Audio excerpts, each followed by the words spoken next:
झारखंड के मुख्यमंत्री हेमंत सोरेन की ओर से पीएम नरेंद्र मोदी को लिखे गए पत्र पर राजनीतिक बयानबाजी शुरू हो गई है। बीजेपी ने राज्य सरकार पर निशाना साधते हुए कहा है कि हेमंत सोरेन के बड़बोलेपन की पोल खुल गई है। तो जेएमएम ने कहा कि फेडरल सिस्टम के तहत देश के प्रधानमंत्री से सहयोग की मांग की गई है। और जब ग्लोबल टेंडर करने की जो मुख्यमंत्री बात करता हो, जो सरकार बार बार ये कहती है और बार बार ये कह रहे थे कि भाई हम 18 से जो ऊपर के लोग हैं हम फ्री ऑफ कॉस्ट वैक्सीन देंगे, फिर अचानक ये पत्र लिखना ये समझ से बिल्कुल परे है। इसलिए इसमें भी तो हमें लगता है कि शायद कई राज्य के जो मुख्यमंत्री इसी प्रकार से बड़बोलापन था और फिर उन लोगों ने ग्लोबल टेंडर की और बाहर के कंपनी ने कहा कि हम ऐसे नहीं दे सकते हैं।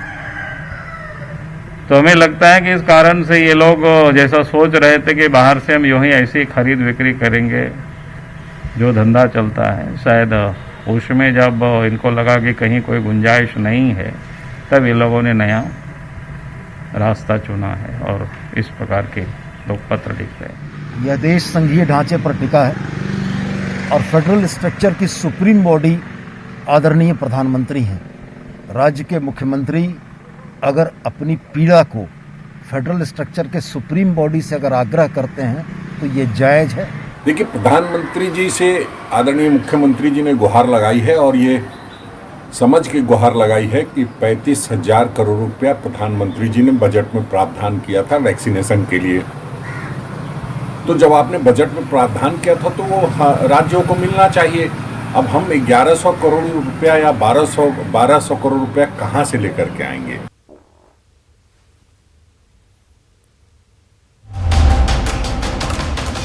तो सीएम ने प्रधानमंत्री नरेंद्र मोदी को पत्र लिखा है, वैक्सीन को लेकर चिट्ठी लिखी है। आपको बता दें कि सीएम ने पत्र लिखा और इस पत्र पर सियासत भी शुरू हो गई है। अविनाश हमारे साथ इस खबर पर ज्यादा जानकारी के लिए जुड़े हैं। अविनाश, पत्र लिखी गई है आर्थिक मदद के लिए, लेकिन सवाल यह है कि जब मदद मांगी जा रही है वैक्सीनेशन को लेकर, आर्थिक मदद राज्य के विकास को लेकर मांगी जा रही है, हेल्थ इंफ्रास्ट्रक्चर डेवलप करने को लेकर मांगी जा रही है, तो इस पर सियासत क्यों हो रही है?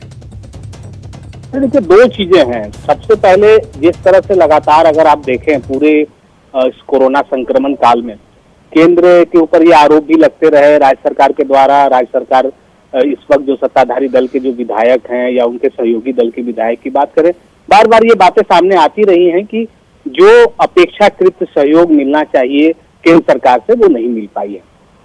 इस वक्त जब आप राज्य सरकार की तरफ से केंद्र से मदद मांगी गई है तब ये भी सवाल उठ रहे हैं कि जब लगातार बीजेपी की तरफ से ये बातें कही गई कि समय समय पर अलग अलग सेक्टर में केंद्र सरकार ने मदद की है लेकिन राज्य सरकार इसे मानने के लिए तैयार नहीं था। आज फिर से राज्य सरकार अब मदद मांग रही है। मतलब जो अब तक जो राज्य सरकार जिसके दावे कर रही थी, जो उसने दावे किए थे कि निःशुल्क वैक्सीन दिया जाएगा, इसको लेकर ग्लोबल टेंडर किए जाएंगे, तो अब ये जो बड़बोलापन है सरकार का, इसकी पोल खुल गई है। अब ऐसे में ये कहा जा सकता है कि एक तरफ जेएमएम और कांग्रेस के जो विधायक हैं या सत्ताधारी दल के जो विधायक हैं, उनके द्वारा अब इस बात की दुहाई दी जा रही है कि चूंकि केंद्र सरकार जो फेडरल जो सिस्टम है, इस फेडरल सिस्टम में प्रधानमंत्री सर्व प्रमुख हैं और उनके द्वारा अगर राज्य को मदद नहीं की जाएगी, क्योंकि पूर्व की सरकारों में भी अगर आप देखें केंद्र की सरकारों ने इस तरह के समय में जरूर वैक्सीन को लेकर फ्री वैक्सीन की व्यवस्था की है देश भर में, वही झारखंड मांग कर रही है। लेकिन यहाँ राजनीतिक बयानबाजी इसलिए हो रही है कि पहले जो बातें हो रही थी और अब जो बातें हो रही हैं, तो दोनों ही तरफ से, चाहे वो सत्ताधारी दल की बात करें या विपक्ष की बात करें, दोनों अपने अपने खेमे से राजनीतिक रोटी सेकने में लगी है कि आप पहले क्या कह रहे थे, अब क्या कह रहे हैं। और दूसरी तरफ अगर सत्ताधारी दल की तरफ से अगर हम बात करें तो अब सत्ताधारी दल के विधायक ये कह रहे हैं कि अगर आप शुरू से मदद कर रहे हैं तो ये वक्त आ गया है मदद का, अभी झारखंड की जनता को मदद की जरूरत है और आपको मदद करना चाहिए। लेकिन अविनाश, आपको नहीं लगता कि इस वक्त राज्य सरकार पर बड़बोलेपन का आरोप विपक्ष लगा रहा है और अगर बात करें राज्य सरकार की सत्ता पक्ष की, तो सत्ता पक्ष अपने नाकामियों का ठीकरा केंद्र के स्तर पर फोड़ना चाहता है। तो आपको नहीं लगता कि यह वक्त इन सब चीजों का नहीं है? इस वक्त दोनों ही पार्टियों को, दोनों ही सत्ता पक्ष और विपक्ष को एकजुट होकर राज्य को कोरोना से मुक्त कराना चाहिए, चाहे वैक्सीनेशन की बात हो, चाहे हेल्थ इंफ्रास्ट्रक्चर को डेवलप करने की बात हो। निश्चित तौर पर होनी चाहिए। और लगातार अगर हम कहें तो राजनीतिक बयानबाजी में ये सारी चीजें तो कही जाती हैं कि ये समय राजनीति का नहीं है, हम किसी और मौके पर राजनीति कर लेंगे, हम किसी और मौके पर सरकार की नाकामियों को सामने लाएंगे। लेकिन ये सिर्फ कहने की बात होती है। जब भी मौका मिलता है, चाहे वो सत्ताधारी दल की बात करें या विपक्ष की बात करें, कोई भी मौका नहीं गंवाना चाहता है। और इस वक्त भी झारखंड के अंदर यही हो रहा है। आपने सही कहा कि ये समय है कोरोना संक्रमण के इस काल में कैसे आप जंग जीत सकते हैं, कैसे आप मेडिकल जो आपके संसाधन है उसको आप कैसे बढ़ा सकते हैं, कैसे आप लगातार जो संख्या घट रही है इसे आप कैसे जीरो तक ला सकते हैं। इसमें दोनों ही, चाहे वो केंद्र की बात करें या राज्य सरकार की बात करें, दोनों की बराबर की भूमिका है। और दोनों को साथ साथ मिलकर आगे बढ़ने से ही राज्य की जनता का भला हो सकता है। चलिए, बहुत बहुत शुक्रिया अविनाश, आपका तमाम जानकारी देने के लिए। और इस वक्त एक बड़ी खबर चतरा से आ रही है, जहां अमरावाडी पुलिस पिकेट के पास चेन्नई राधा कंपनी के 12 नंबर कांटा पर अपराधियों ने अंधाधुंध फायरिंग की। अब फायरिंग की घटना में कंप्यूटर ऑपरेटर और लोडर ऑपरेटर घायल हो गए। घायलों को बालूमाथ पीएचसी में भर्ती कराया गया है। फायरिंग के दौरान जब लोगों ने अपराधियों को पीछा किया तो फायरिंग करते हुए फरार हो गए। कुछ दूर जाने के बाद बाइक छोड़कर अपराधी फरार हो गए। मालिक ने बालूमाथ पुलिस से शिकायत की है। फिलहाल पुलिस मामले की जांच में जुटी है।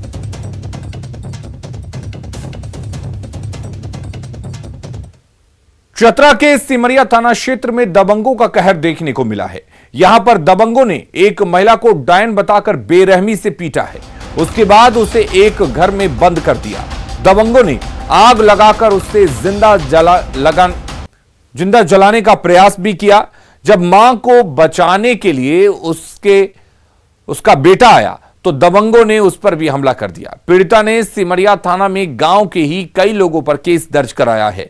मारपीट से पहले गांव में डायन बिसाही को लेकर एक पंचायत बैठी थी, जिसमें पंचायत के ठेकेदारों ने महिला को देवास जाने के लिए कहा तो उसने साफ इनकार कर दिया। इसके बाद गांव के कुछ दबंगों ने दूसरे दिन महिला के साथ मारपीट शुरू कर दी। पंचायत बैठाया और पंचायत में कहा गया कि हम लोग को बोला गया कि मेरा मम्मी और दादी को बोला गया कि देवास जा, और देवास जाने के लिए बोला गया। दादी साफ इनकार कर दी और मम्मी कि हम लोग देवास नहीं जाएंगे। इसलिए उन लोगों ने हम लोग पर सुबह डायन कहकर घर में घुसकर मारने लगी। मारपीट की, पूरी तरह से मारपीट की और घर में बंद करके उन लोगों ने आग लगाने की प्रयास की। और ऐसे में सवाल उठता है कि क्या लोगों को कानून अपने हाथ में लेने का हक है? जिस तरह से ये पूरा मामला सामने आया है, क्या लोगों को कानून और पुलिस का डर नहीं है? सवाल ये भी कि क्या पंचायत कानून व्यवस्था से इतना अनजान है? क्या पंचायत को कानून व्यवस्था के बारे में जानकारी नहीं है? क्या उसे पता नहीं कि किसी को डायन